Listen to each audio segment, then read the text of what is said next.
कोविड-19 में आप सबका स्वागत है। आपके साथ मैं हूं शहनाज रजा। कोविड-19 महामारी के वर्तमान समय में वायरस को निष्क्रिय करने के लिए अल्कोहल आधारित सैनिटाइजर का उपयोग किया जा रहा है। हालांकि अल्कोहल की ज्वलनशील प्रकृति इन सैनिटाइजर का निर्माण, परिवहन और भंडारण जोखिम भरा बना देती है।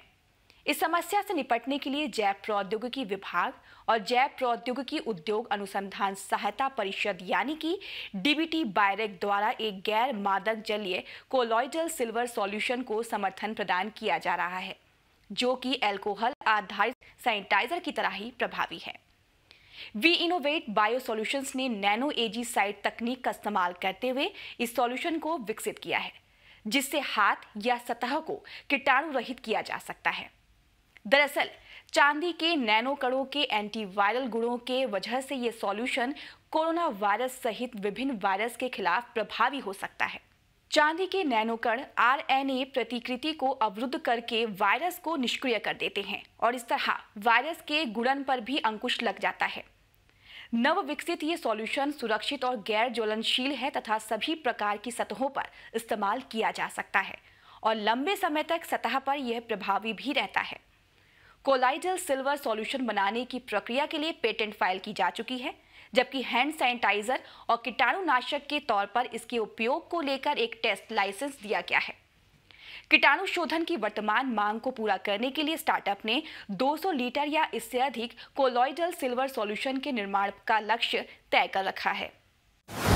उत्तर प्रदेश में कोविड-19 परीक्षण की दरों में वृद्धि करने के उद्देश्य से CSIR के अंतर्गत कार्यरत राष्ट्रीय वनस्पति अनुसंधान संस्थान NBRI लखनऊ ने एक अत्याधुनिक वायरोलॉजी लैब की स्थापना की है। NBRI को कोविड-19 के नमूने लखनऊ के ही किंग जॉर्ज मेडिकल यूनिवर्सिटी द्वारा प्रदान किए जाएंगे। शुरू में 100 नमूनों के साथ ये परीक्षण सुविधा शुरू होगी, जिसे बाद में आवश्यकता के अनुसार बढ़ाया जा सकता है। इस परियोजना में NBRI के साथ साथ CSIR CMAP की टीम भी साथ में काम करेगी। इसे लेकर विशेषज्ञ क्या कुछ कह रहे हैं, आइए सुनते हैं। ये जो नया लैब हमारा यहाँ पे अभी हम लोग खाली कोविड-19 टेस्टिंग के लिए हम लोग इसको डेडिकेट किए हैं, क्योंकि स्टेट का जरूरत है, कंट्री का जरूरत है, सो इसीलिए बाकी कोई रिसर्च उस पर नहीं होगा। एंड ये जो है काफी एडवांस वायरोलॉजी लैब है। ये काफी जो हमारा मेन लैब है उससे काफी दूर में है, ये पूरा जहाँ से कि लोगों का आना जाना ऑलमोस्ट नहीं है, रेस्ट्रिक्टेड है। सो इसके बाद हमारा जो ये लैब है पूरा नेगेटिव प्रेशर है। उसमें नेगेटिव प्रेशर से क्या होता है, हम लोग -20 पास्कल उसको मेंटेन किया जाएगा, जिससे कि कोई वायरस यहाँ से हमारा हेपा फिल्टर भी लगा हुआ है, सो दैट कोई वायरस एस्केप करने का चांस नहीं है। और बहुत सारी सेफ्टी फीचर्स है इसमें, जैसे कि हमारा फर्स्ट थिंग की safety of our people who are working and also the people outside the lab, उन लोगों का भी सेफ्टी को हमको ध्यान रखना पड़ता है।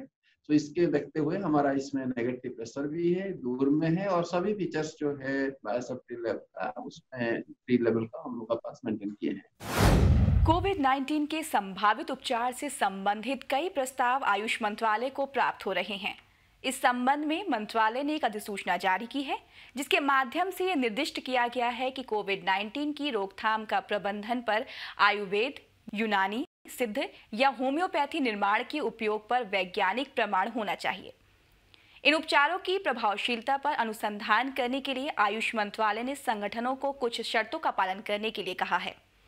इनमें वैज्ञानिक सलाहकार निकायों और नैतिक समितियों द्वारा प्रस्ताव का अनुमोदन, CTRI के साथ नैदानिक परीक्षण का पंजीकरण, अध्ययन में इस्तेमाल किए गए नमूनों के आकार का सांख्यिकीय औचित्य, नैदानिक परीक्षण के संबंध में आयुष संबंधी दिशा निर्देशों का पालन, जैव चिकित्सा और स्वास्थ्य अनुसंधान से संबंधित विनियमन का अनुपालन शामिल है।